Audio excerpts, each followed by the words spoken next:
As you just mentioned, I'm Vern Chandler from Hamilton. Thank you all for coming today. Perhaps you came to remember a family member who did not survive World War II. Perhaps you came to remember one that did survive World War II but never spoke about it. You'll see a lot of historical places in this presentation, and you'll hear a lot. What started out as a family, my family research, expanded greatly, and you'll hear more about that. So today I'd like to share with you a World War II European journey. My son Brian Chandler, he's the handsome guy on the right. I'm the other guy. 2024 and 25 had many notable 80th anniversaries for World War II. One of the greatest calamities to befall humanity. Tomorrow marks the 84th anniversary of Pearl Harbor. Oh. Our journey had many sources of inspiration and took the help of a lot of people to make happen, both on this side of the pond and over in Europe, as you'll see.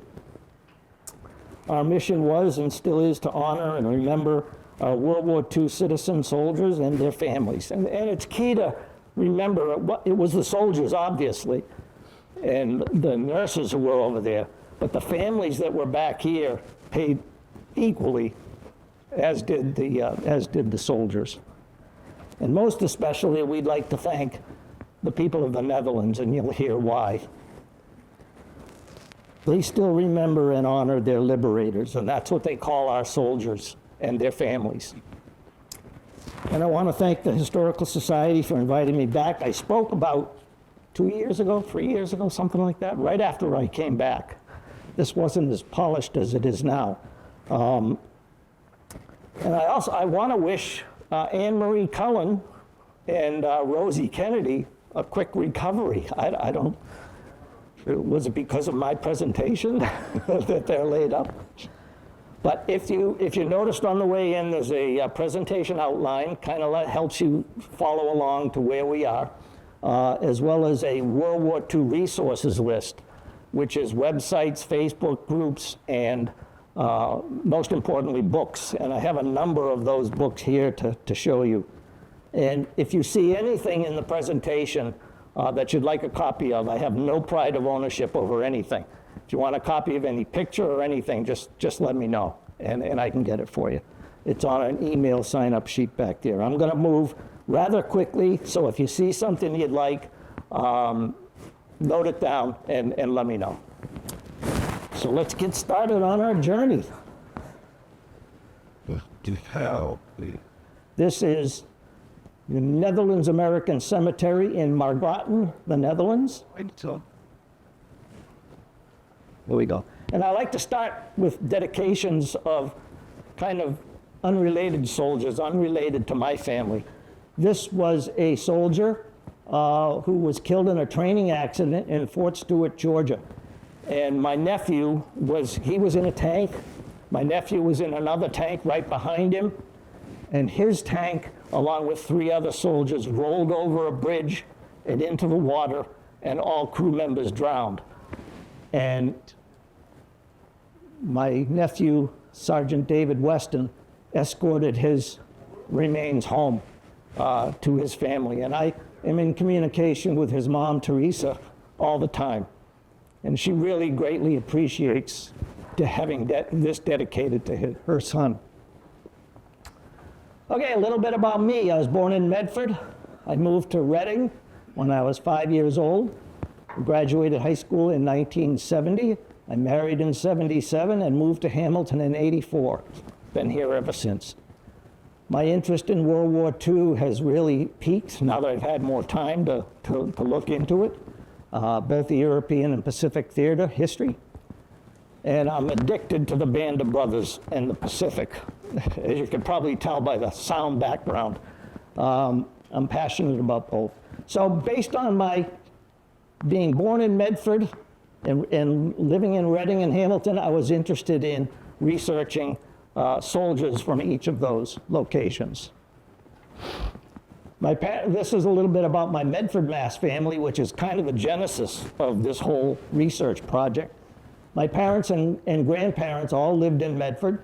My maternal grandmother's sister, Annie Miller, her husband and two oldest sons all fought in World War II at the same time. So imagine you have your husband and your two oldest boys overseas in combat. Chief Machinist Mate John Miller was in the Seabees. I believe he was in the Pacific Theater.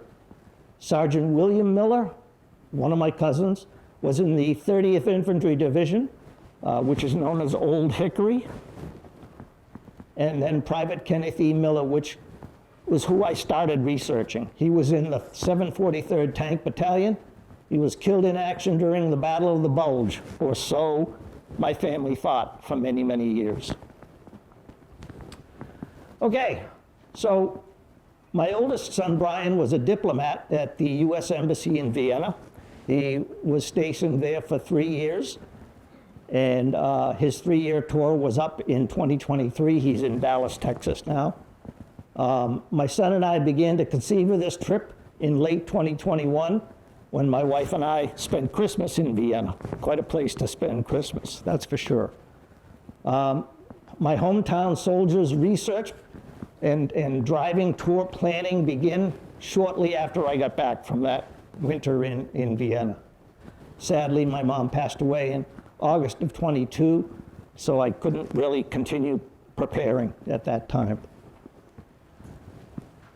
So, based on the 3 towns I lived in, I wanted to research, and I had help from a local historian. Many of you may know Autumn Hendrickson. She's writing a book in Reading about Reading's boys. She provided me all the historical information on these boys who were all killed. There's my cousin, Private Kenneth Miller. And then everybody in this room probably knows of General George Patton, and maybe less known as Sidney Meyer, but you'll hear more about him. Did you know what the people of the Netherlands do? They adopt the graves and memorials of all fallen World War II American soldiers, known and unknown. They refer to them as their liberators. It started right away in 1945 and continues to this day. They pass these adoptions from generation to generation, and there's a waiting list to adopt graves and memorials. In Margraten, there's about 10,000 graves and names on the wall of the missing. And they have you'll see the adopter of my cousins, she waited 15 years to be an adopter of a memorial. There's an amazing book that just came out by Robert Edsel. You may know of him as the author of The Monuments Men. It was a book about, and a movie about recovering stolen art treasures throughout Europe. He wrote a book called Remember Us, American Sacrifice, Dutch Freedom, and a Forever Promise in World War II. This is that book right here. Highly recommended. Unbelievable. And they also work to put a face to every grave. The Faces of Margraten program. When I returned from Europe, they sent me this book. And my cousin, I've earmarked where my cousin is named in the book. But just the size of the book tells you how many there are. Then they celebrate their National Remembrance Day, which is, they kind of refer to as the Day of their Dead. Then their Liberation Day, and then they celebrate the United States Memorial Day, all in May. People of Belgium, France, and Luxembourg also adopt graves, but it's a less of a formal program as it is in the Netherlands. There's Margraten in around 1945. There they are today, not only the older folks, but the young. Okay, I'll go through this rather quickly, not to dwell on it too much, but this is my cousin, his father John, and his mother Annie. He was the second of 7 children. William was his older brother, and then there were 4 boys and 3 girls. You'll hear more about William later. He was in the 743rd Tank Battalion. He was first reported as missing in action, then killed in action on October 18th, 1944 in Würselen, Germany. He was 19. We found out that it was indeed the Battle of Aachen. Aachen is the ancient city of Charlemagne, the ruler of the First Reich in the Holy Roman Empire. That was based out of Aachen, Germany. I got a lot of research and information from the U.S. Army. What they call the IDPF is an individual deceased personnel file that provides critical personal details. The battalion after action report provides critical battle details. Ken, it turns out, was one of 180 killed in action or missing in action from his battalion in World War II. This IDPF includes heartbreaking letters from his mom. And here we met his Dutch adopter, Diane Loos, and her family. As I said, she waited 15 years to adopt. There's Ken Miller and his baby face. There's my mom, his older brother William. There's Ken, older brother William and Ken, and their youngest brother Paul. All have since passed away. This is the Wall of the Missing in the Netherlands American Cemetery. That's Diane Loos, his Dutch adopter. This is Trudy, I forget her last name, Beckers. And Trudy Beckers, yes, she worked for the American Battle Monuments Commission at the Netherlands American Cemetery. Every year in May, she sends us and posts on, I have a Facebook page dedicated to my cousin, and she posts on it every year, remembering. She puts flowers, May 4th, May 5th, and Memorial Day in the US. This is, I said that's Diane Loos. That's her mom, around 1945. Not quite as pretty grass-wise as it is today. Okay, I'm going to spend a little bit of time. This is the Tank Battalion's after-action report for that particular day. It's important because it tells what happened on that particular day. And you can see at the end of the day's activities, Norman Carter and Kenneth Miller were reported as missing in action.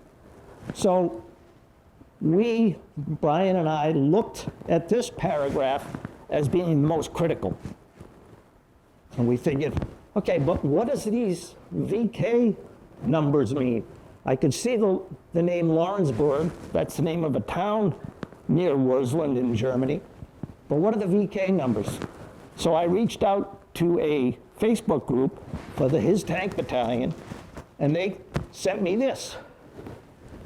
The Noordergeer war zone, map zone, is right up there. VK is right there at the intersection of the Netherlands, Germany, and Belgium. And the coordinates are battle maps that the various commanders use to track their battalion's actions. So if you look at 862471, let's go back. Let's look at 823460, 8283, 823 is 30% of the way to 83. 471, excuse me, I did it again. 460 goes up this way, so you can see that red X marks the spot. So that's where the battle coordinates in Lawrenceburg was. This is the same coordinates in Harran nearby. And it turns out that the Army, in their investigation, focused on this paragraph. In a tank against tank battle, we lost one vehicle, and we believe that was my cousin's tank. But accounted for 3 of the enemy in the vicinity of 862471. Oops, did it again. That's here, which if you can kind of picture 82, 83, 84, 85, 86, and then 471 is 4. So it's relative to this first map, it's probably up here somewhere. And that's the actual location the Army believes the battle took place, that he was killed. If you also notice, the 4 wounded and missing, Norman Carter and Ken Miller were missing, Robert Schneider and William Piatt were wounded. Turns out all 4 of them were in the same tank. Remember Robert Schneider's name for later on. So there's and these maps were all provided to me by a retired sergeant major from the German Army, Frank Kujat from Aachen, Germany, who I met on the Facebook group, and he was our tour guide going throughout Germany. He sent me these maps. That's that same battle map location. This is the same location, and you see all these blue squares? Those were bunkers and battle emplacements, gun emplacements. Don't really know what the path of the tank was, but up in this area here, it's referred to as Bloody Ravensburg, and you'll see why. And this was, again, Frank Kujat put this together for me, and he was able to translate these VK coordinates into actual GPS longitude and latitude coordinates in Worsley. Brian and I walked up this road and into this field. Okay, Reading Mass soldiers, Private Roy Sherrard. He was with the 101st Airborne. He was killed in action in Normandy on D-Day. Gunshot wound to the neck. We're not sure whether he ever really reached the ground or not. We don't know. And he's buried at the Normandy American Cemetery. Second Lieutenant Ken Combs was a pilot, co-pilot in a particular plane. They were on a battle mission to bomb Cologne, Germany. And en route from England to Germany, he was reported missing when his plane collided with a friendly plane evading fighters. He's named on the wall of the missing in the Netherlands. PFC John Finn was killed in action in France on November 26. He's buried in the Lorraine American Cemetery. And Sergeant Frank Young, he was killed in November also in France, in September, and he's buried at the Lorraine American Cemetery in Saint-Avold, France. And as I said, Autumn Hendrickson provided all this research and information to me. There's Private Roy Sherrard, 101st Airborne. He can see he had his trousers bloused over his boots, so he was a bona fide paratrooper. There's Ken Combs, co-pilot, that was killed. PFC John Finn, and Sergeant Frank Young. So the older the individuals, the harder it is to find pictures of them. Okay, Hamilton, Mass. General George Patton. Most everybody knows a lot of Patton's story. He was the commander of the American Task Force in North Africa, commander of the U.S. 7th Army landing in Sicily and the capture of Palermo and Messina. Then he was the legendary commander of the U.S. 3rd Army, which dashed across France and broke the Nazi siege of Bastogne during the Battle of the Bulge. And then after that, he crossed the Rhine to enter Germany. There are stone pillars throughout Europe, and you'll see some of them in the pictures that I have. tracing his path all the way from Utah Beach in Normandy to Germany. Patton's Prayer. Oh, Patton is a great movie. I don't know if you've all seen it, but it's quite accurate, in all honesty. It takes the viewer from North Africa to Sicily and the Third Army's dash across Europe. Patton's Prayer is another book here, which takes the reader from the Battle of the Bulge all the way through the end of the war and his wife Beatrice's final days. It's an amazing book. I've read it a couple times. Obviously, most people in this room know about the Patton Homestead and Patton Park here in the town of Hamilton, and the commemorative stone pillars out in front of Patton Park. But what you may not know, did you know George Patton was a participant in the 1912 Olympic Games in Stockholm with Jim Thorpe? And he finished 5th out of 42 in the modern pentathlon. I didn't know that. Did you also know he fought in World War I? Pioneering modern tank warfare, put modern in quotes, for then it was. It's quite a guy, and that book is amazing. It not only talks about him, but his wife Beatrice and what she went through, especially in his final days. Private Sidney Meyer, not many people know his story. His father Saul and his mother Marion, they lived here in Hamilton. Their last known address in Hamilton, I believe, was 3 Arthur Ave. He was with the 334th Infantry Regiment. He was wounded in Plumeron, Germany in November of '44, so the Allies were just going across the border into Germany. Penetrating wound to his right chest, and he died in Holland 2 days later. He was 19 years old. I asked for the Army for his IDPF. I received it within a month. It was amazing. I couldn't believe it. I met his Dutch adopter, Miss Yvonne Roevers of Heerlen, Netherlands. She lives about 6 kilometers from the town in which he died, in Holland. Sidney's brother, Edward's granddaughter, Rachel Meyer, lives in Ipswich. She was going to try and come today, but she was sick, so she couldn't make it. She came to the last one, the last time I presented this. Oops, did it again. There's George. Many don't know the circumstances behind his death. He was actually killed in a car accident. He was severely injured in a car accident in Mannheim, Germany on December 9th.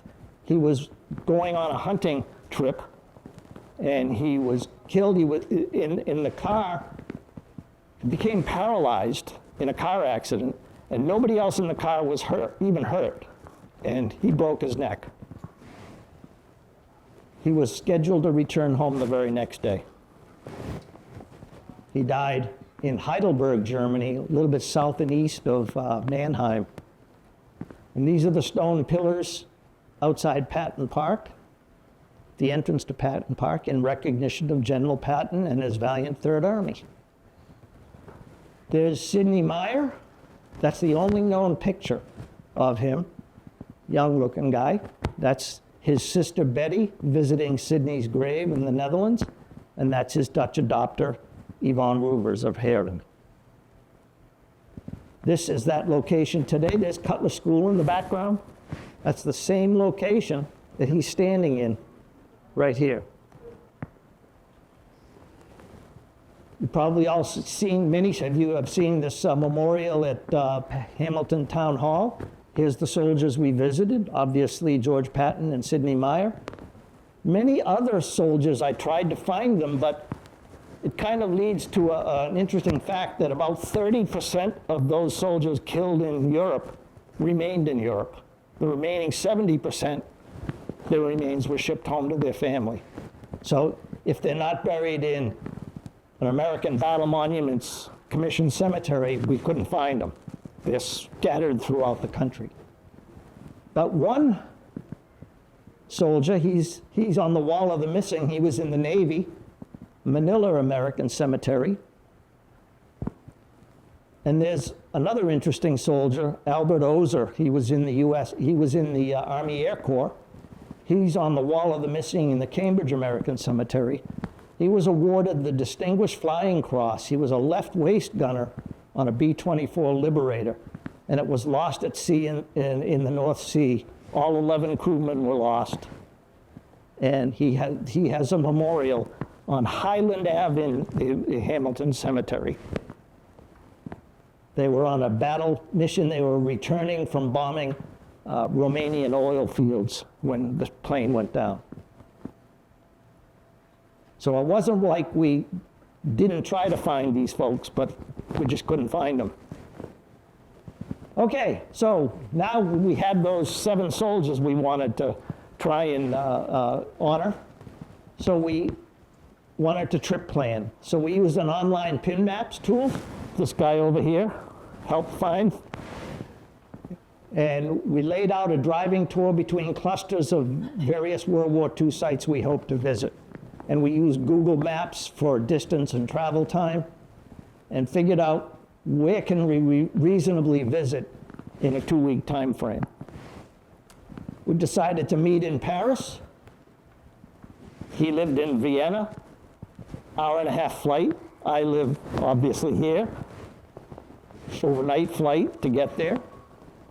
And basically we followed the Band of Brothers, Easy Company's path through Europe from Normandy to the Eagle's Nest, as it says on the Band of Brothers book. There's our path.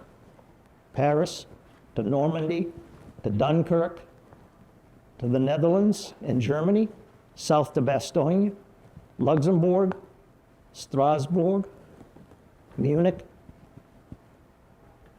Bavaria, and then back to Vienna.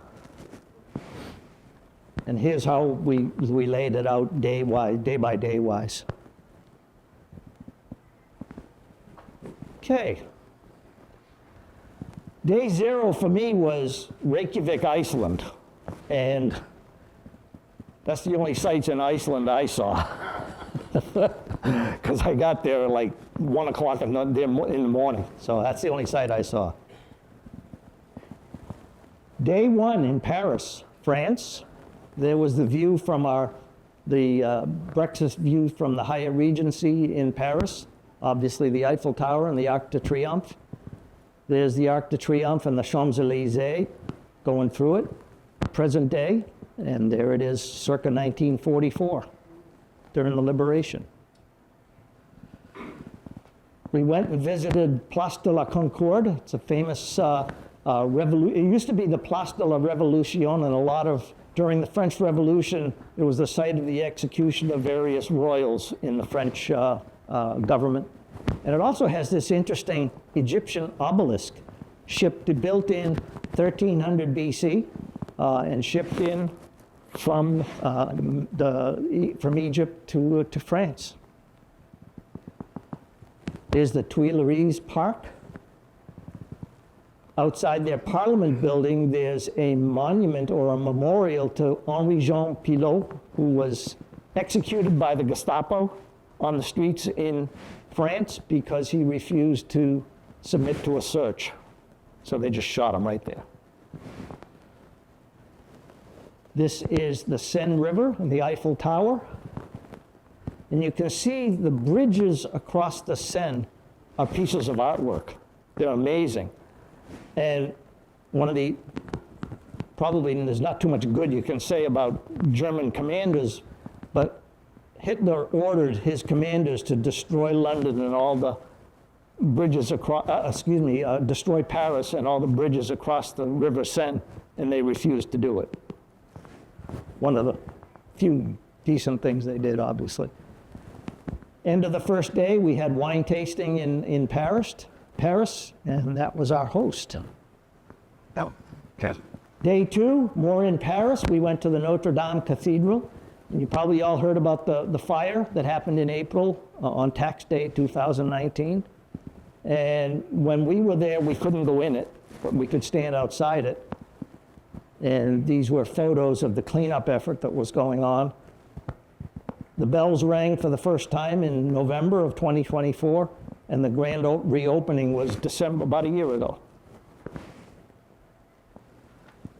There's the Eiffel Tower up close, the Palace of Justice, and there's a Pont Neuf bridge across the Seine, another one that was going to be destroyed if Hitler had his way, built in 1578. This picture is this picture, and there it is circa 1940. Bye. No. I think we're better looking. We went to the Louvre, very interesting place. We did not have time to go in it, but we went to the courtyard here, and you see this pyramid? Everybody kind of wonders why. What is that? It's just a covering to escalators that go down below the plaza, because that's where a lot of the exhibits are, below the plaza, underneath the underground. That's also how they. What's that? It's also how they got. Yeah. Well, the break-in happened right behind here. And this the Seine River is over here. They brought a truck in and put a ladder up. How they did this without being spotted, somebody should be fired. A lot of somebodies. Window. But it was interesting to walk around there. From there, day 3 was traveling from Paris to Bayeux, which is right about where the number 4 is there. Bayeux in Normandy, France. This is Rue Saint-Malo in Bayeux. This rather unique home, there it is when we visited, and there it was in 1944, with Americans coming up Rue Saint-Malo. We walked down that street, kept going, and we came across the Notre Dame Cathedral of Bayeux, which was built in 1047. An amazing architectural wonder. And the flags of all the liberating Allied armies are, to this day, fly around the cathedral. There is the Cathedral of Bayeux in 1944. The town of Bayeux was liberated by the British, but it sustained very little damage because you can see how narrow the streets are.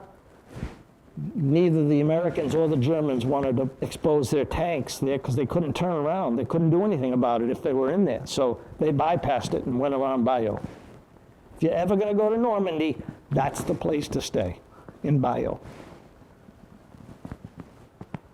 This is inside the cathedral. And we saw these two rather ornate plaques. One was for World War I, citing over 1 million British casualties, and then with the one right below it for World War II. From there, we kept walking up Rue Saint-Malo, and we came to the Battle of Normandy Museum in Bayeux. You'll see this on a number of occasions. In their museums, they dress mannequins up in realistic World War II, I won't say costumes, but uniforms. We kept walking, and we came across the Bayeux War Cemetery, and it's mostly British soldiers here, no Americans. Rather interesting grave here of 2 unknown soldiers who couldn't be separated, so they were buried together. No Americans here. This is the first place I noticed the precision with which the graves are laid out. We signed the visitor registry, and then we headed back past the cathedral, and just at sunset, and the sunset on the cathedral was just amazing. And if you're in Normandy, where are you going to have dinner? La Normandie. That's where we had dinner. And I began writing in my journal, which is right here, that night. Next day, day 4, Normandy American Cemetery. You come into the parking lot, you walk down here, the visitors center is on the right, you turn left, and you walk down and you parallel Omaha Beach, and the cemetery is on your left as you're walking down. Omaha Beach is on your right. There's the memorial, and looking from the memorial out to the graves, that's what you see. And one thing we noticed was the weather changed minute to minute. It was unbelievable how fast the weather changed. See how blue the sky was? Well, before I show you the next one, here's Roy Sherrod, the paratrooper's grave in Normandy, killed on June 6, 1944, and he's real close to the memorial itself. And these are the signs we put on each soldier's grave that we visited. The people of your hometown know you're here, remember your sacrifice, and eternally thank you. You might say, how come you're flying the flag backwards? Well, not really. Look at the way the American flag was blowing because of the wind. And you also notice I broke the stanchion on the flag because the ground is so well manicured, I couldn't get it through the ground. So that's why it's crooked, because it broke. Here's Roy's grove that his grave is in. He's in Plot A, which is right near the memorial. Not an hour later, Plot B, which is right on this side over here, look how cloudy it got. And then Omaha Beach is down here. This was the first time we cried, and I think because we've got the Hamilton, they're playing the Star Spangled Banner and taps here. And we were out amongst the graves when we first heard that, and we started to cry. We couldn't believe it, especially when taps started playing. This is the chapel and the Garden of the Missing, and there's me walking around the Garden of the Missing. There's the roof of the chapel. And this is the cemetery. There's Plot A right there. Plot A, Plot B, Plot C, Plot D. Almost 10,000 graves. This is a map of American Battle Monuments Commission sites in Europe. The yellow is World War I. The blue is World War II. I couldn't believe how many World War I sites that we didn't get to visit. At the edge of the cemetery is a time capsule. It's to be opened. It was put there on the 25th anniversary of D-Day. It's to be opened in 2044. Be interesting to see what the writers and reporters who were actually on the landing put in that time capsule. That night, we went back to our hotel room in Bayeux, and we watched Band of Brothers, from Normandy to the Eagle's Nest. And I remembered a quote that Dick Winters said, "That night I took time to thank God for seeing me through the day of days and prayed I would make it through D+1. And if somehow I managed to get home again, I promised God and myself I would find a quiet piece of land someplace and spend the rest of my life in peace." He did, in Hershey, Pennsylvania. If you've ever seen that series, it's hard to believe that man survived. It really is. Then we went on a Battle of Normandy tour on day 5. This is Omaha Beach looking east towards the British landing zones and Pegasus Bridge and Caen. This is looking west towards the Pointe du Hoc, Utah Beach, and the Cherbourg Peninsula. This is the landing site of the U.S. First Army. Notice how high the ground is inland off the beach. This is what they saw. This is what we saw. Quite a difference. Again, the same thing. My son Brian did a post because of a quote our guide had told us about. who there was a survivor of the Omaha Beach landing, I believe, third wave survivor who was sitting on the beach and in his wheelchair, and the family was sitting on the beach. It's a public beach. You can go there like any other beach. And the kids were running around and singing and laughing, and he started crying. And the parents came up to him and said, "Oh, we're so sorry. We'll hush them up." And he said, and this is a story that the French tell. It's not just me. He said, "No, you don't understand. I'm crying because they had the freedom to do that. And I think about the price my buddies paid, and it was worth it." That's looking out to sea.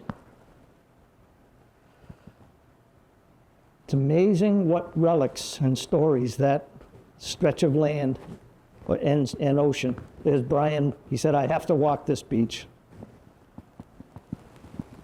Then we went up to Pointe du Hoc, and this is the site of the famous scaling of the cliffs by Rutter's Rangers.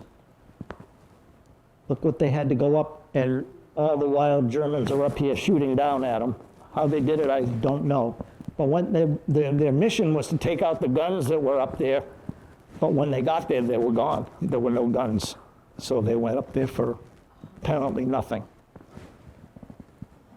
And there's the memorial for the Rangers. Utah Beach is down this way. Omaha Beach is up this way. Just by chance, as we're coming off of Pointe du Hoc, we ran into an Omaha Beach second wave veteran returning. He was 98 years old, and he was returning 78 years later for the very first time. We left him alone, but I just wanted his picture, that's all. PFC Chester Sloan. Then we went to San Miguel. I don't know, anybody has seen the movie The Longest Day? One of the most accurate all-around movies of the D-Day. D-Day was referred to by the Germans as the longest day. And in San Miguel, this is the church, and one of the soldiers, one of the paratroopers, got hung up. His name was Private John Steele. He got hung up on the spire of the church, and the Germans were shooting up at him, and he was hanging there by his parachute. And that's depicted in The Longest Day. He's played by Red Buttons in that movie.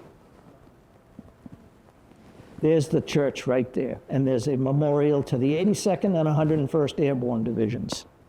The 101st Airborne were charged with clearing the inland off Utah Beach.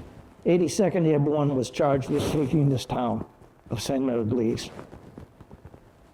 That's inside the church. And you notice the stained glass windows throughout churches all throughout Normandy. They're all paratroopers.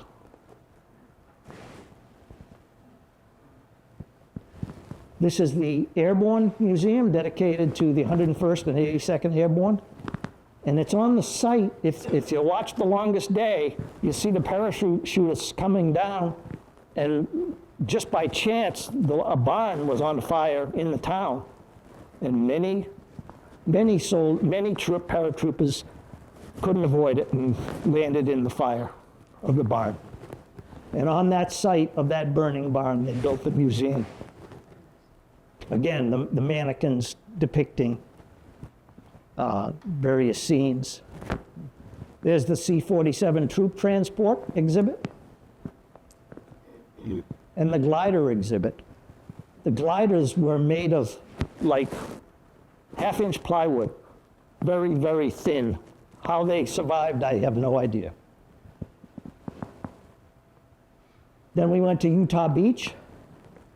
Those mile markers I told you about, there's kilometer 00 where Patton came ashore at Utah Beach. And the landing craft were built by a company owned by a gentleman by the name of Higgins, and they were built in New Orleans, and the Higgins Boat Memorial is right on Utah Beach. I can't confirm it, but I think that's why the World War II Museum is in New Orleans, because of his contributions. There's a panorama of Utah Beach. And I've presented out at the American Heritage Museum, and I had a World War II veteran sitting in a wheelchair at the back listening to me, Private Pat Waller from Drake, Mass. And when I put this slide up, he struggled to stand, and he said, "I was there. That's where I landed." Hard to believe. He's since passed. This is another story most people don't know. Anglo-Villoplan. U.S. medics holed up in this church. Robert Wright and Kenneth Moore, they were with the 101st Airborne. And they provided life-saving treatment between 80 and 100 American soldiers, German soldiers, and local civilians, including children, in this church. That's inside the church. And that's the guide there that took us around and told us these stories. See this broken floor tile? A shell came through the roof of the church and hit the floor tile, but it was a dud. And so nobody was killed, and so they honor that, and they believe there was a reason that happened. Again, stained glass windows with paratroopers. Robert Wright's ashes are right out back of the church, and they honor him and Kenneth Moore. Okay, from there, we headed from Bayeux to Dunkirk. Now, before we did, we hit some of the other landing beaches. The Juno Beach, which was the landing site of the Canadians and the British. There's Juno Beach. Then Sword Beach, landing site of the British. And then got to Pegasus Bridge, and if you watch the movie The Longest Day, the British troops that landed on Sword Beach were charged with heading east and relieving the troops that took Pegasus Bridge. There's the gliders. They all came in on gliders. I call it the glider landing zone. Our guide said, no, it was a glider crash zone. They didn't land, they crashed there. And that's where it was, on the other side of this bridge. And it was actually the first Allied victory on D-Day. And this is the far side glider landing site memorial. And on that same side is the Pegasus Bridge Memorial and Museum, the Horsa gliders that brought the troops in. And there's an interesting cafe, if you look right there, you can see this cafe. It's called the Pegasus Bridge Cafe. Go figure. Well, in the movie The Longest Day, in the very beginning, there's this pretty young French woman riding her bike over a bridge. And in the background, you can see the Pegasus Bridge Cafe. It was there then. That's the inside of it. All sorts of memorabilia. And that's the outside, and that's where Brian and I had lunch at that table. Then we made it up to Dunkirk Evacuation Beach, which was kind of an innocuous beach. They don't have much in the way of memorials. But between May 26th and June 4th, 338,000 Allied troops were evacuated. And you probably have heard about the movie Dunkirk or what happened there. But a flotilla of military vessels and people's own yachts and boats evacuated these people. They hoped originally to get 30,000 people off the beach, but they got almost 350,000 off the beach. The fall of Paris and France followed later in June 1940. There's the famous lighthouse, and if you watch the movie Dunkirk, they're all pulling up to that pier, and loading troops on to the boats. Okay, day 7. Now we're going to head from Dunkirk, cut across Belgium to get to the Netherlands, Netherlands American Cemetery. This is walking into the cemetery. This is the walls of the missing. And this statue here is the watching guard over all these names of all the missing is called the Sad Waiting Mother Memorial. Sad Waiting Mother Memorial. This is the second ABMC cemetery we visited. And we found my cousin Kenneth's name on the wall of the missing, 743rd Tank Battalion. And on October 18th of this year, we honored the 81st anniversary of his being killed in action, and we put that sign by his name, and that's his Dutch adopter. Every May, and she does it every June, his birthday, every May, the Remembrance Days, and every October anniversary when he was killed. That's her oldest boy. And again, if you notice on the wall of the missing, these little rosettes, if they find the remains of a soldier who's named on the wall of the missing, they don't scratch his name off, they put a little rosette indicating his remains have been recovered and identified. If you remember, the pilot from Reading that was missing in action after bombing run to Cologne, Ken Collins, he's named on the wall of the missing. Again, this is a view of the area where the missing wall of the missing is. It's alphabetical from A to Z. So Ken Coombs is on this side, Ken Miller is on this side. This is looking from the chapel. The chapel is in that vertical building right there. Looking from there, out back is where you see the graves. And there's Sidney Meyer's grave. And I put there, the people of Hamilton, Mass, know you're here, and remember your sacrifice. What I hope to do, and I hope to talk to Rachel about doing, is I would like, his father is buried in Hamilton Cemetery, near the back, near the flagpole.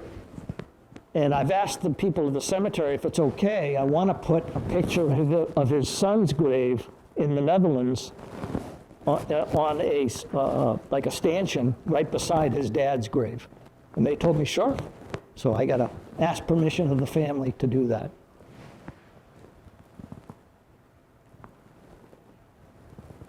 This is the chapel, and I remember this because it started to absolutely pour. When we went in there mainly just to stay dry.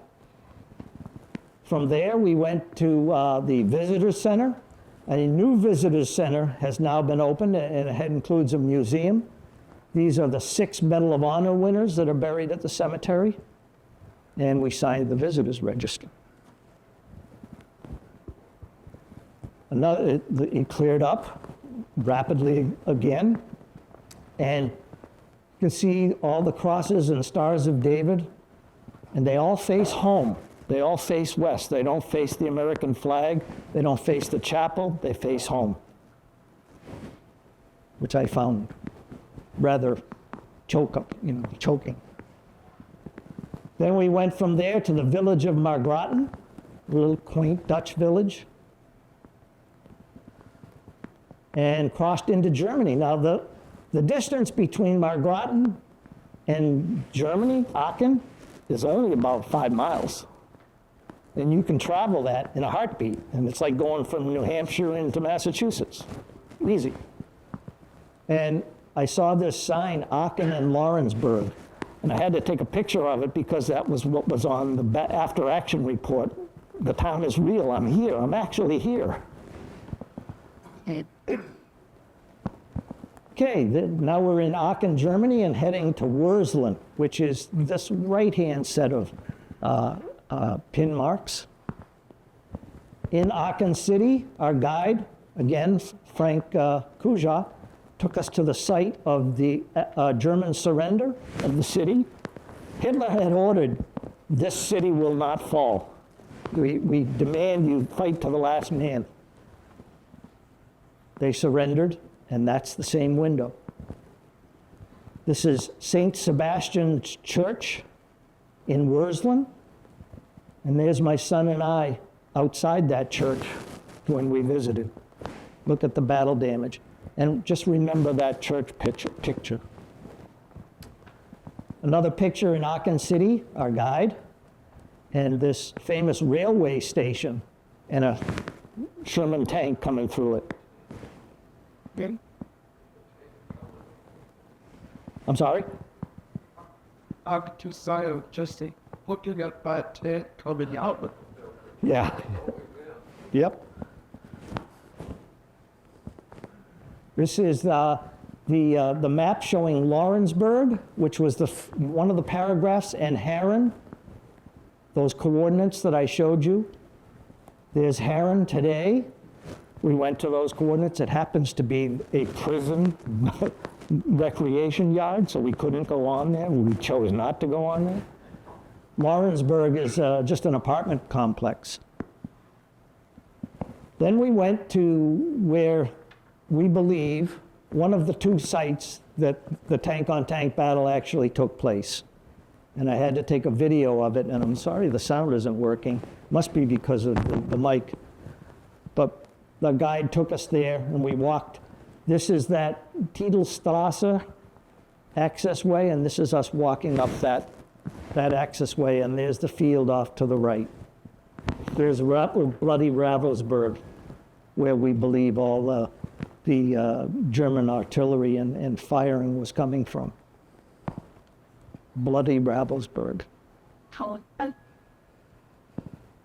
And when we got there, he said, "Stand here," our guide, and he said, "Pull out your iPhone," and there are the coordinates, and it exactly matches where we were, and it matches the translation between the VK coordinates that I showed you, and so we were standing right where at least the commander thought the action was happening. Then it was on to Belgium, again, only about 8 miles away. And we met in Fleuron-le-Comte, Belgium, Vincent Hagen in his museum.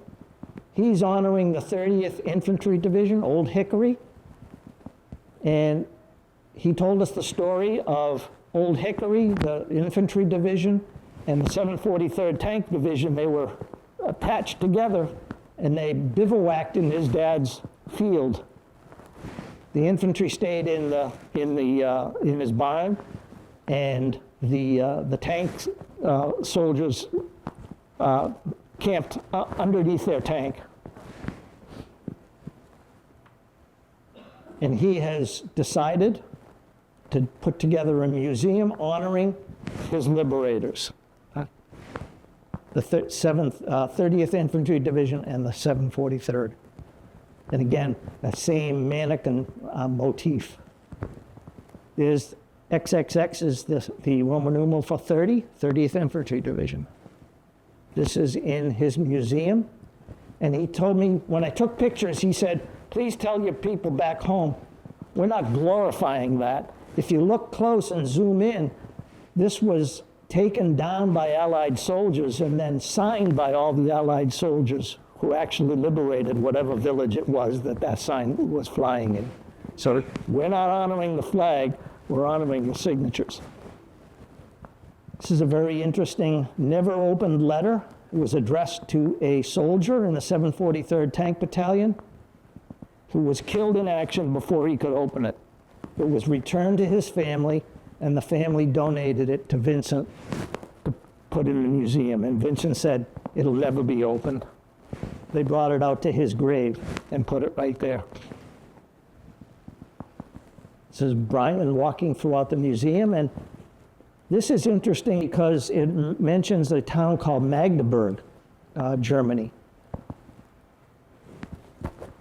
On April 13th, 1945, my cousin's Tank Battalion, the 743rd, rescued these people being transferred from the Bergen-Belsen concentration camp in Germany, near the Elbe River, probably heading east to they were heading to an extermination camp like Auschwitz. There is a documentary miniseries in preparation right now called A Train Near Magdeburg, and it highlights the 743rd Tank Battalion. And this picture has become world famous. Look at all the varying expressions on their faces. Every imaginable horror, I don't know what's going on, joy and fear. This is the same sight today. In Vincent's museum, he asked me to sign the flag, the American flag in his museum, and I did, right there in honor of my cousin. And the tank commander's son brought that flag out to the location of their last battle, and this is a picture of them out at that battle site. There's where I signed it, right there. Then it was on to the Henri Chapelle Cemetery in Liège, Belgium. This is the third cemetery we visited. Again, breathtakingly, the amount of crosses and stars of David. I took a picture of this video. These are Belgian citizens going to visit their adopted soldier's grave here.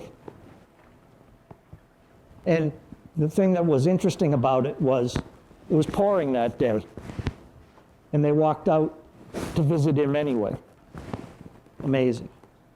All the graves perfectly aligned and all facing home. There's a view from the entranceway. After it stopped raining, we could see this beautiful view of the Belgian countryside. Day 9, on to the Ardennes American Cemetery, and that's down here. And this is the fourth ABMC cemetery in Lutre, Belgium, that we visited. And you'll see a lot of unknowns and missing because it's largely an Air Force's cemetery. And most of the remains recovered were unidentifiable or just missing. There's a soldier right there, one of the few missing in action who won the Medal of Honor. No. So his engraving is in gold leaf. Again, note the precision with which the graves are laid out. My son said to me, precision equals respect in the military. From there, we went to Bastogne, the 101st Airborne Museum. There's a memorial to General Patton and General McAuliffe, and a sign for designating Bastogne. This is the General Patton display. And Patton's Third Army famously broke the German siege of Bastogne, but the commander of that spearhead 4th Armored Division, who worked for George Patton, was actually Lieutenant Colonel Creighton Abrams, who became famous in Korea and Vietnam. He was a chief of staff of the Army in Vietnam War. And the Abrams tank is named after him. And he was born in Springfield, Mass. This is in the 101st Airborne, more of the same motif or simulating picture or scenes that went on in the battles. This next page, again, it's not real, but it's pretty graphic as to what was going on in the aid tents. This was out in the hallway. They had a paratrooper hanging right in the stairway. This is the 101st Airborne Division. Dick Winters and Easy Company is listed right over here. And the commanders are up here. All these are various companies in the division. From there, we went about another mile to the Bastogne War Museum. And in that War Museum, it was rather amazing. They had like a surround sound and light show showing you what it was like to be in the foxholes. And They said if you have sunglasses, put them on. So we sat there and watched that. Then out behind that is a place called the Bois-Jacques Woods in Bastogne. And that was fascinating because you could download an app. If you scanned that icon there, you could download an app and walk throughout the woods in Bastogne, point your phone at a target on a tree, and you could see who actually occupied that foxhole. And you could see, obviously it wasn't the real guys, it was in the Band of Brothers, but one of the characters or one of the soldiers was Smokey Gordon, and he was shot by a German sniper. He was in that foxhole. Pretty amazing. And it's protected. They control who can get in there and who can't. This is Brian, and that's the augmented reality display showing soldiers in the particular foxhole that he's standing in. These are visitors' memorials. These are the woods, and it looked just like in the Band of Brothers, the way they depict it for you. This is the town of Foy in the one of the last episode, or breaking point episode of Band of Brothers. Easy Company charges the village of Foy, which is occupied by Germans, through these fields. And a memorable occurrence in that town was Lieutenant Spears' mad dash. He ran through the German lines and then returned to Easy Company. He was delivering a message to another company because their radios were out. And he did that by foot. Then he came back. And I think Wahlberg, Mark Wahlberg in the series says, and the amazing thing is, after he got through it, he turned around and came back to us. Going from Bastogne back, from Foy back into Bastogne, this is Easy Company Memorial. And if you're as addicted to the Band of Brothers as I am, every one of those names come to life in the series. This is downtown Bastogne. We tried to find a parking space here. We couldn't find one, so we had to park on a side street. And this is the General McAuliffe Memorial. Now, what a lot of people don't know is General McAuliffe was the assistant commander of the 101st Airborne.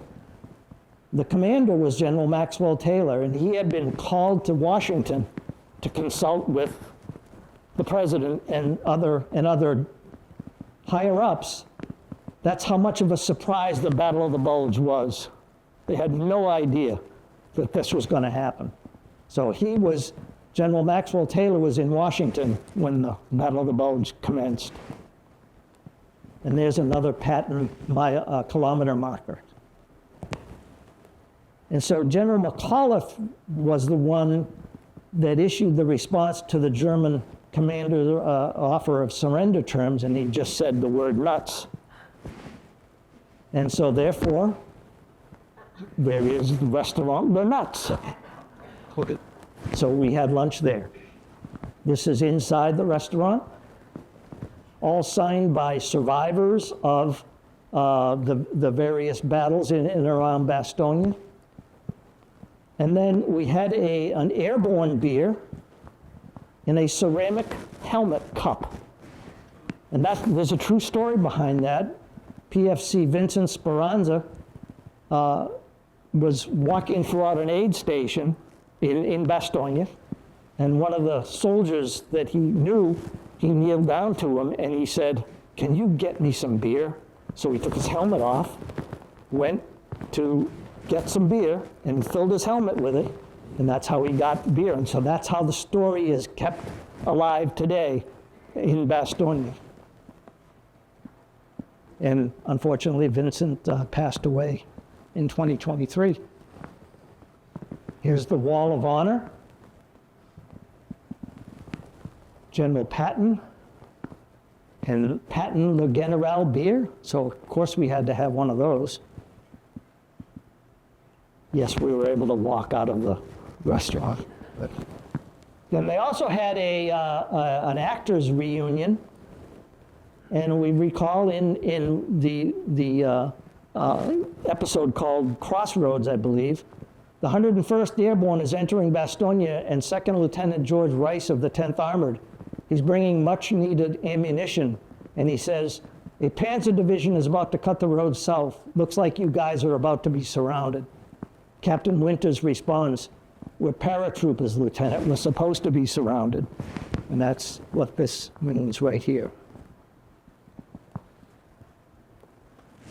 Day 10. Now we're headed this direction and down into here. The Luxembourg American Cemetery in Ham, Luxembourg, the 5th cemetery we visited. Names of the Wall of the Missing, sleeping in unknown graves. This is the cemetery, and in the visitor center, a Army combat nurse, Second Lieutenant Nancy Leo, and a technical engineer, Tech 5 Oliver Morris, are buried there. She was a combat nurse, and she was evacuating casualties, and her plane was shot down. That's why she was killed.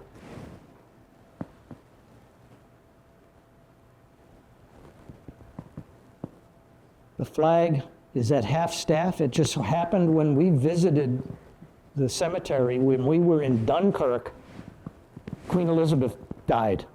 So that's why all the American flags at this particular time were at half-staff. Many of the U.S. soldiers killed in action during the Battle of the Bulge are buried here in Luxembourg. Because the Battle of the Bulge was a bulge in the line as the Germans were heading west, and they cut through Luxembourg and up and tried to encircle, and did encircle Bastogne. And Bastogne was so critical because all the crossroads all met in Bastogne. And the only way to get armor anywhere was on the roads, because the fields were in December were a quagmire. They couldn't move. There's General Patton's grave out front, still leading his men. That's not his original location. His wife, Beatrice, didn't like that he was out, separated from his men. He was originally buried, I don't know exactly where, but near a soldier that was killed in his Third Army. But there was so much foot traffic out there to see General Patton's grave, they had to move him because it was destroying the grass. And we put a sign from the Hamilton residence at General Patton's grave. And you might say, California, well, the state that's on these gravestones is the state you entered the service in. So he entered the service in California. The Lorraine American Cemetery was the 6th and final cemetery we visited in Saint-Avold, France. Again, another Patton kilometer marker. That's the chapel. An incredible sea of, this is the largest ABMC cemetery grave-wise in Europe. Second in the world, only to Manila. And I was just blown away by the quantity of graves. This is looking back from here, back to the memorial, to the chapel. And down, we went down this direction from this location to John Finn's, PFC John Finn's grave from Reading, and a little bit further to Sergeant Frank Young's grave, again from Reading.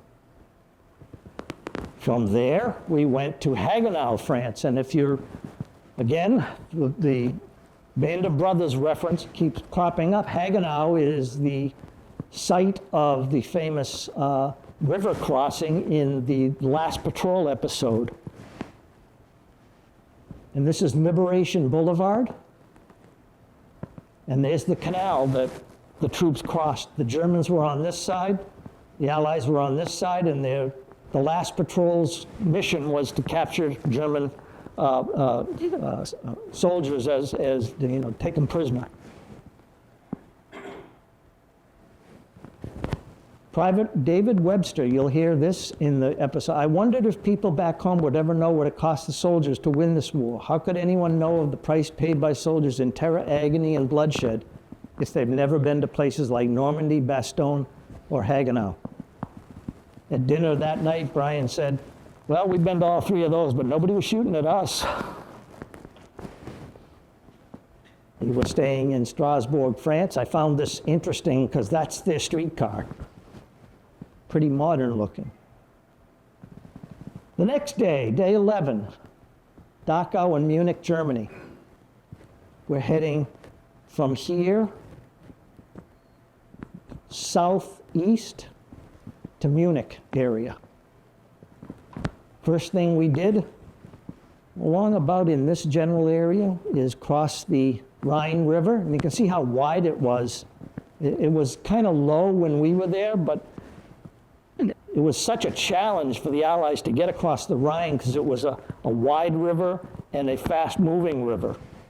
And if you've ever heard of the bridge at Remagen, it's the name of a bridge that the Germans tried to destroy, but that's how the Allies got across the Rhine.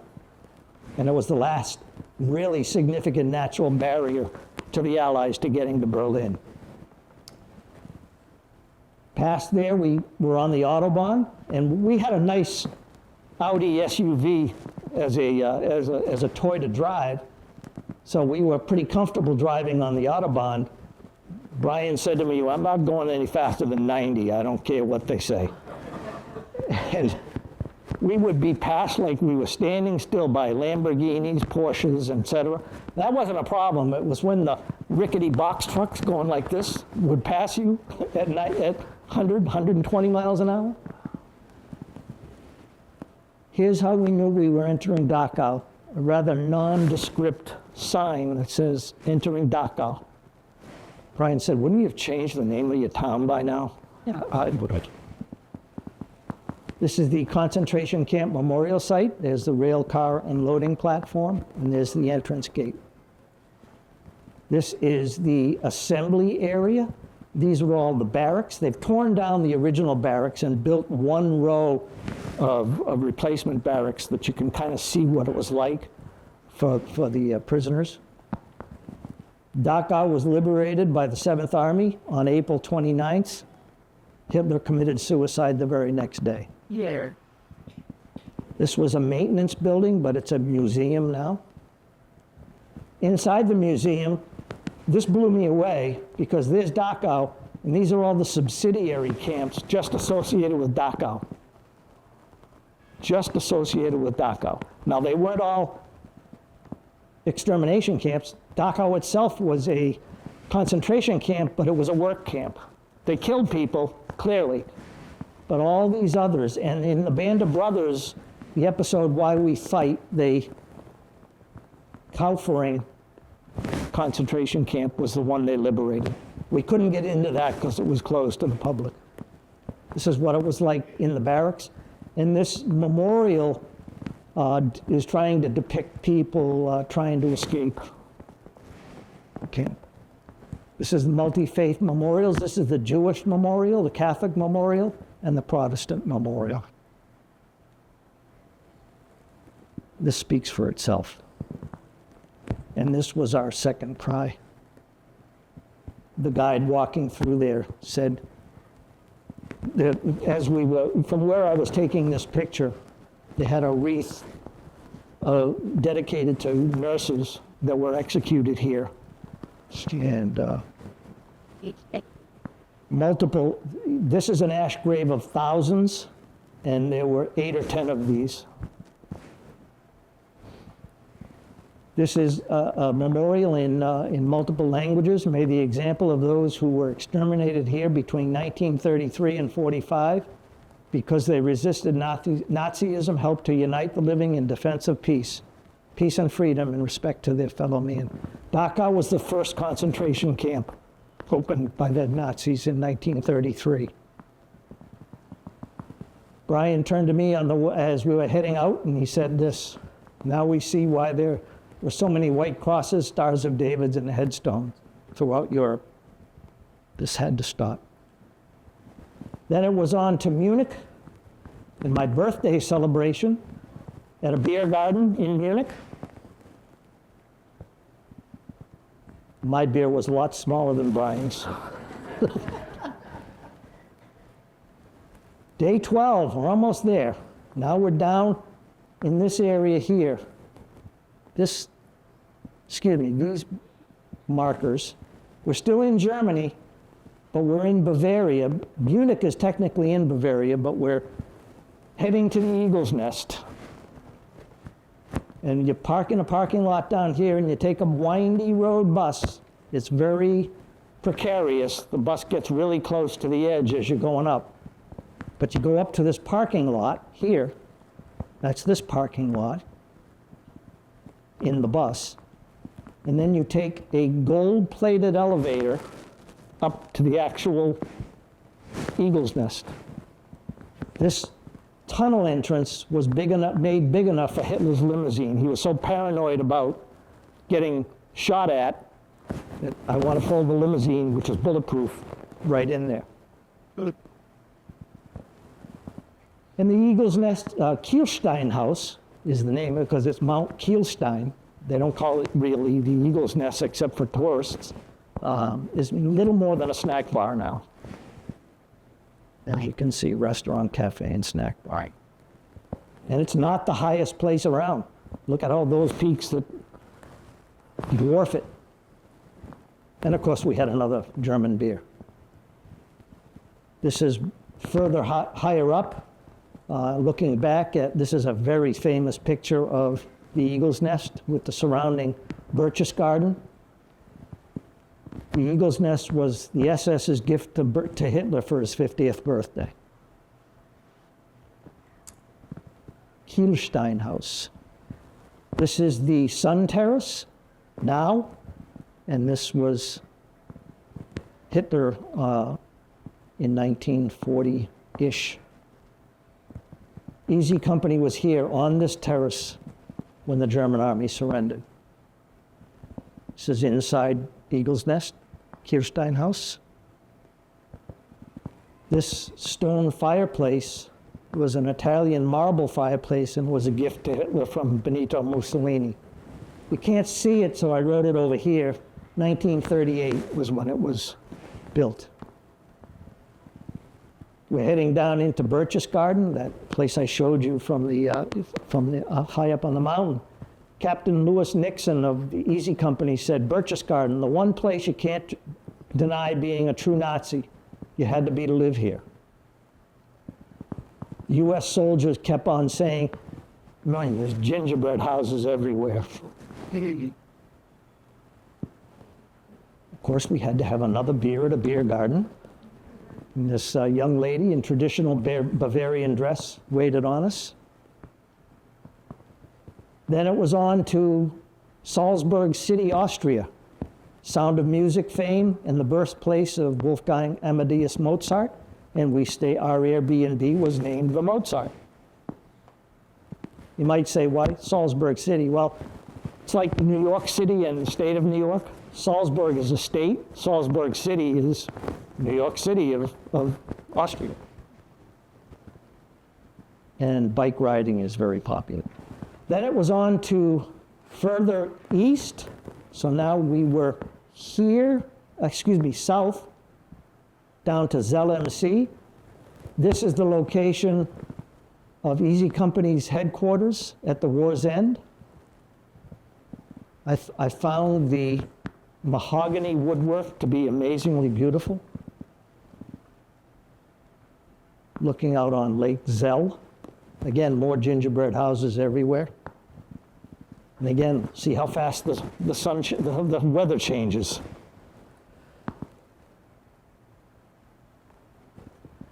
This is in Zell MC, our magnificent Airbnb. And I said to Brian, this was the entrance to our Airbnb. This is looking out. I said, I could easily live here. This is spectacular, beautiful.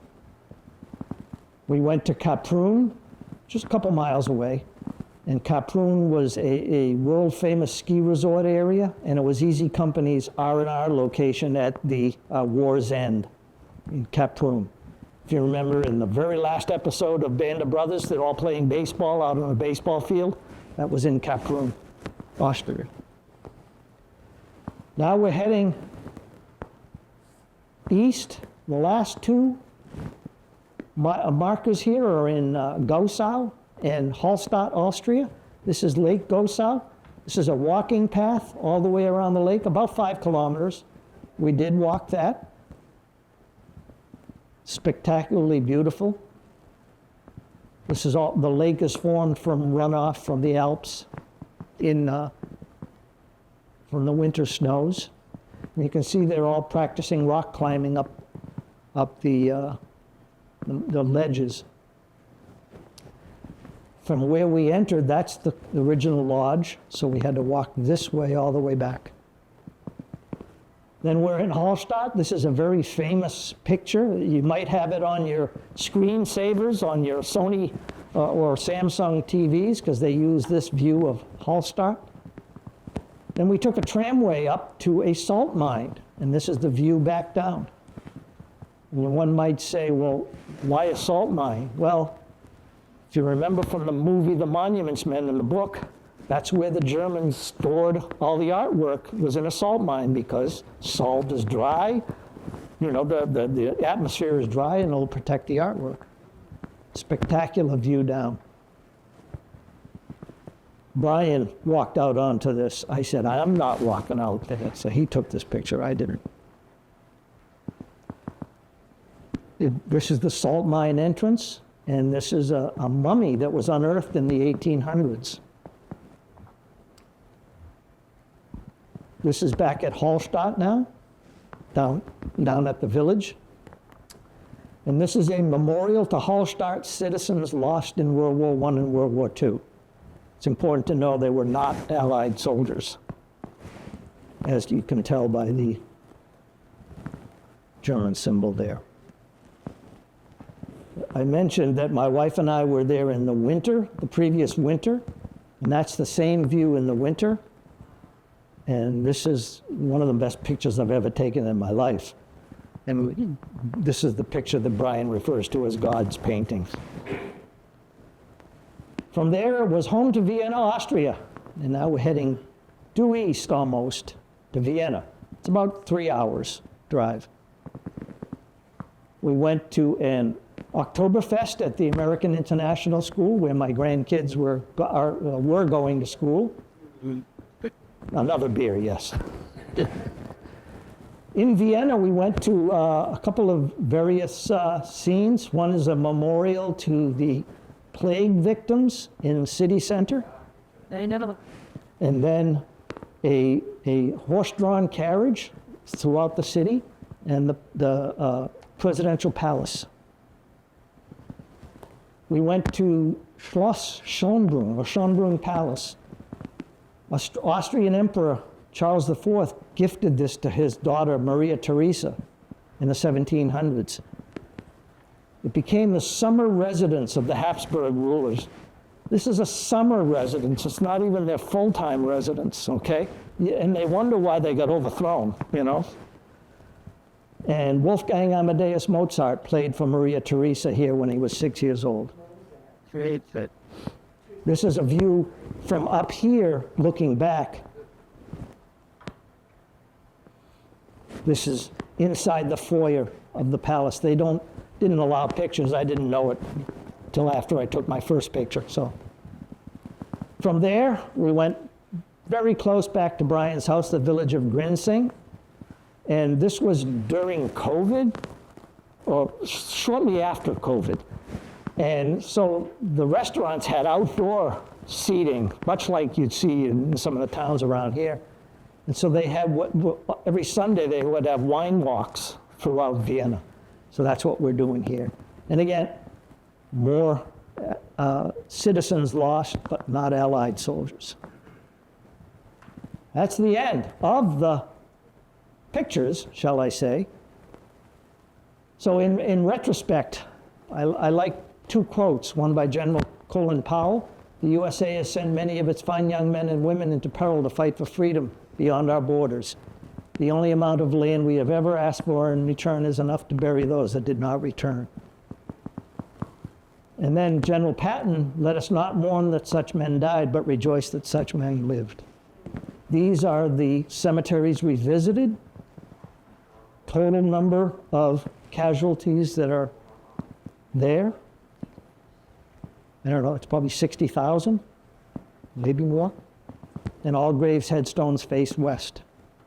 Trip logistical heroes. Brian, obviously, who drove all close to 1,800 miles. My wife and his wife, who let us do it. It wasn't a small thing, but some real things you don't think about was having a cell phone or international unlimited data plan was beyond comprehension helpful. We used Waze, the driving app. We were in Munich and we typed in Eagle's Nest. Okay, drive 1 kilometer this way, take a right, and it took us right to the parking lot. It was amazing. When we were in any given city, we didn't know where there was a place to eat, where there was a grocery store or anything. So we pulled up Google Maps and we found supermarkets and we found restaurants that way. When we went into a restaurant, we used the camera on our phone and Google Translate, and the menu got translated from Italian or German or whatever to English. And then, as I said, I kept a journal. Are we going again? Yes. Trip is in the planning stages now. We've got several places we must go. I want to research more soldiers, and I want to try and get to some World War I sites. And some more World War II soldiers. I'm sure we passed by many World War II soldiers that were from our various communities and World War I soldiers. I have a flow chart and itinerary. Anybody who would like anything. I don't have pride of ownership of anything. If you want it, let me know what you want. I can give it to you. The itinerary gives miles, websites, costs, Airbnbs, hotels throughout Europe. I referred to this previously as finally a mother's desperate plea, and I mentioned that the families back home paid almost as much of a price as did the soldiers. This is the Sad Waiting Mother Memorial, as you know. There's my cousin Ken Miller and his mom.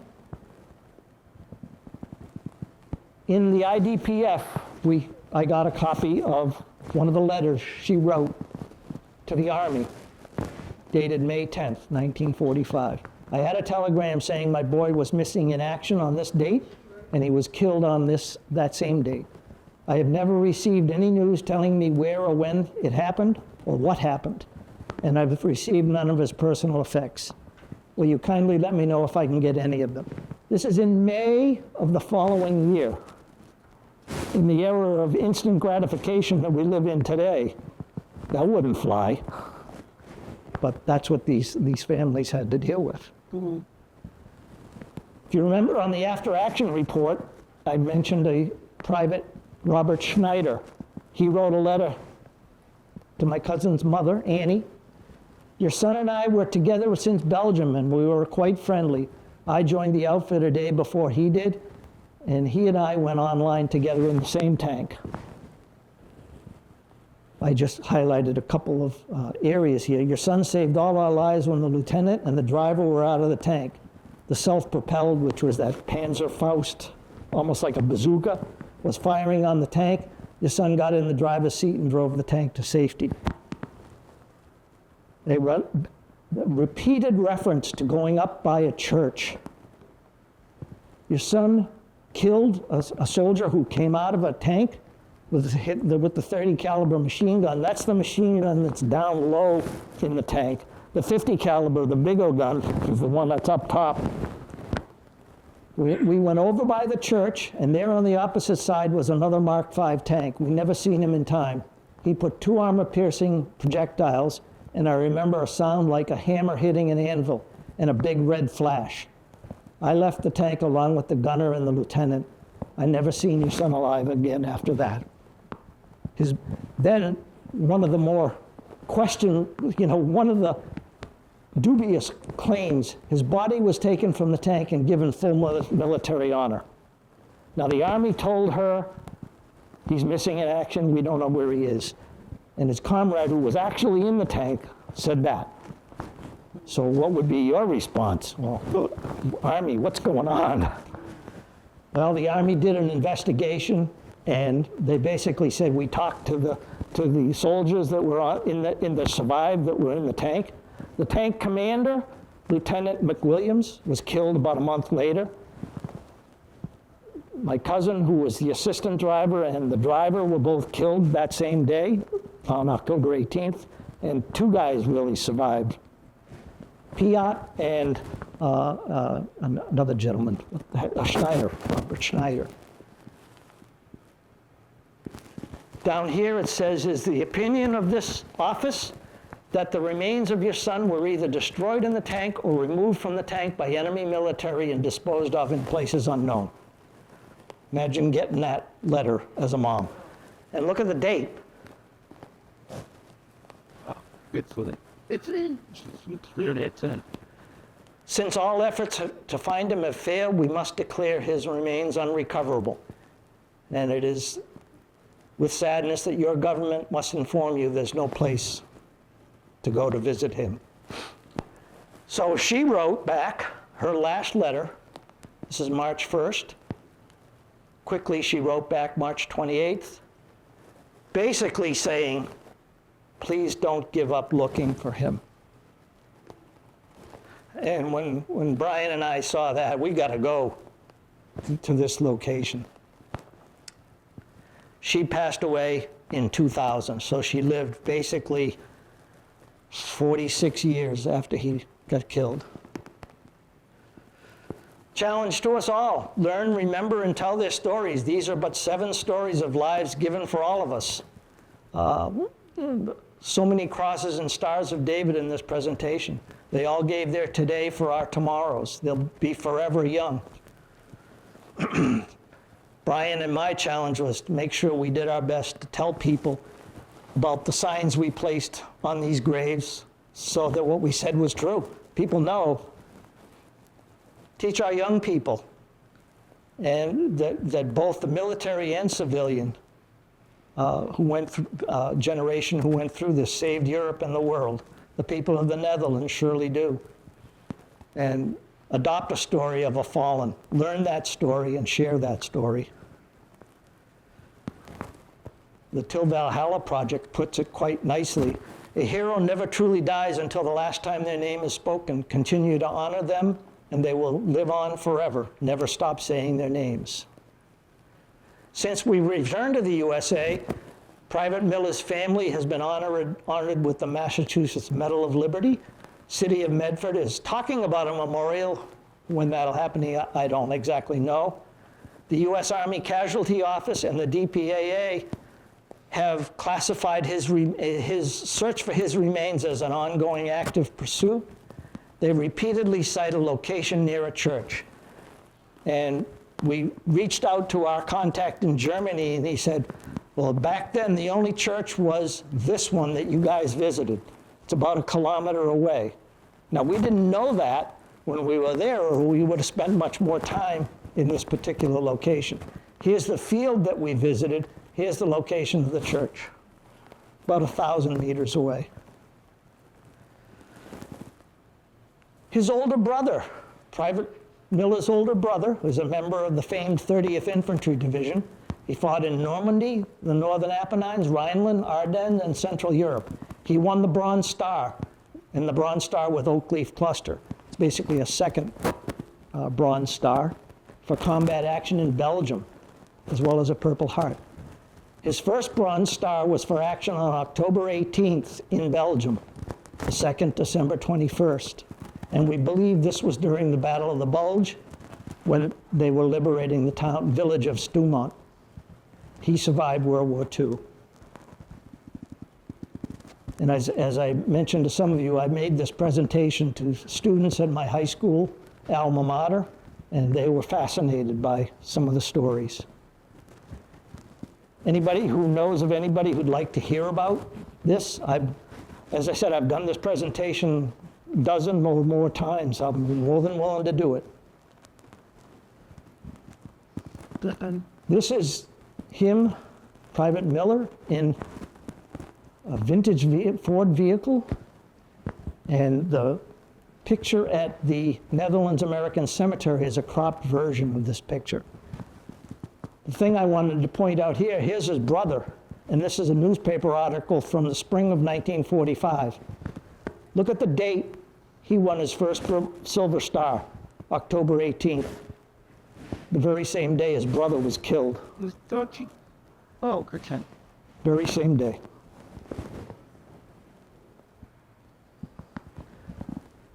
The town of, that his parents relocated to was Marlborough, Mass.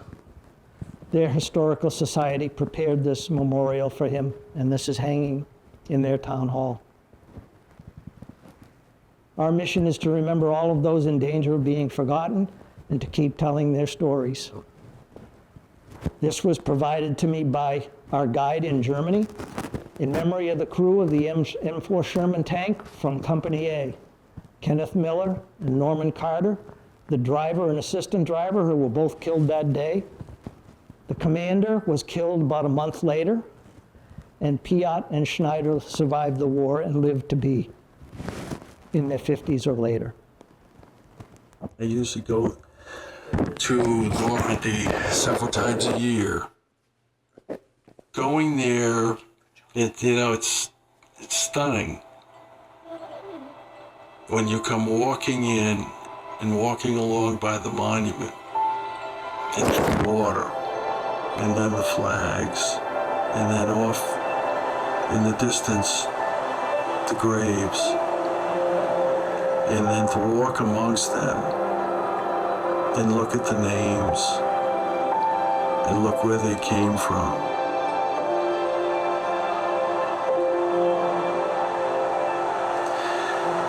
And just think that their life was cut short and they sacrificed for all of us. And then I think about how many of those young men and women have never had a family member come to that grave and stand over it. So in a very small way, I try to be that person. Just be that person to stand over that grave and acknowledge that person, that sacrifice that they made. And it's just a very poignant place, a very solemn place, but a very uplifting place too. You really get an understanding of the sacrifice and looking at every one of those graves, which represents someone who didn't come home.